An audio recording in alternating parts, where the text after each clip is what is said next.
Hi guys, Prime Minister Boris Johnson was in Rwanda where he was attempting to drive a wedge between workers and their unions. Private sector workers are expected to see their pay rise in some cases by 8%, and in others they're seeing their incomes boosted beyond the levels of inflation.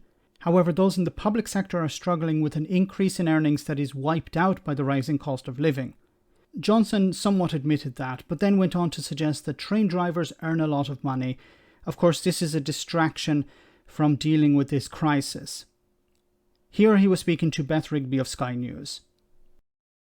But when private sector pay rises are currently running at 8% and you're targeting 2 to 3%, will you at least consider a slightly higher target than that? I mean, people are really struggling. Of course I get that. Of course I get that. 5%, I'm not going to. What we must do is be responsible and ensure that people's increases in pay, which I want to see, but level are not wiped out. By increases in prices. They will have to have a real terms pay cut, won't they? You're going to have to wait and see where we. But they will. So you're going to give them a 9% pay rise? You have to wait and see where we get to. And what You'll have to. Of course, he's not going to give them a 9% pay increase. This is the guy who spent £750 on a roll of wallpaper. But he's not going to. And of course, you have to remember as well that MPs were given a pay increase beyond the rate of inflation. So MPs will be fine. Boris Johnson will be fine.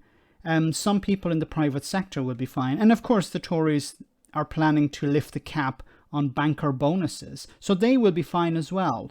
But ordinary public sector workers will not. So you might give them a 9% pay rise. Take the railways. What we want to see, for instance, in that area, where the demands for increased wages.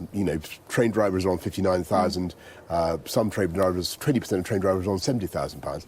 Fine. At the moment, the train drivers are not striking. It's not the train drivers we're focusing on. It's ordinary people working in the train stations or on the trains, people cleaning these train stations, things like this. These are the people who are striking at the moment, not the train drivers. Now, there is talk about the train drivers striking as well, but I don't think that's related to pay. I think that's about redundancies and about safety standards. If I'm wrong on that, I will correct it, but it seems that their focus is mainly on protecting their jobs. Yes, they earn a lot of money, but they want to earn that money. They want to maintain their jobs. So they're going on strike to avoid redundancies. And we heard about that recently as well. So Boris Johnson, what he's trying to do here is he's trying to drive a wedge between the workers. Look, these people have no right to go on strike. They're earning lots of money, but that's not the point of their strike. And the other people who are striking don't earn enough to make ends meet. They're also striking about conditions as well and pensions. But their main focus is we need a pay increase because we cannot survive. If we can't survive doing this job, we're going to leave the industry and try and find a job doing something else. And that's going to create problems for the industry itself because they won't be able to find the staff. But this is about dividing people. And Johnson's saying once again, and he's done this before, you just have to wait and see, just wait and see, just wait and see. Wait and see what? Are you going to give people a pay increase that helps them deal with this cost of living crisis? Probably not.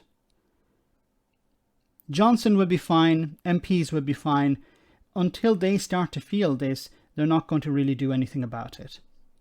Let me know in the comment section, guys, what you think about all of this. As always, your comments are greatly appreciated. Thanks a lot.